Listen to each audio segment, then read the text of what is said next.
Hi everybody and welcome. Today I have Soundcore Liberty 4 Pro and I'm going to tell you how to change ear tips.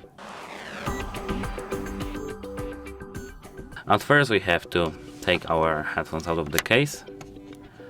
For example the right one, I will show you this on the right one. The first process is that we have to unwing our ear tip and we have to pull it into our direction. As you can see, we have to do this with the unscrewing our ear tip.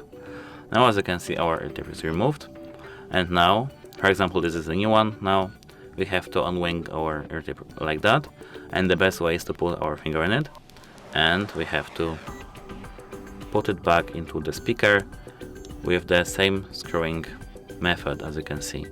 And now we are done. That's it. Hope it helps you and goodbye.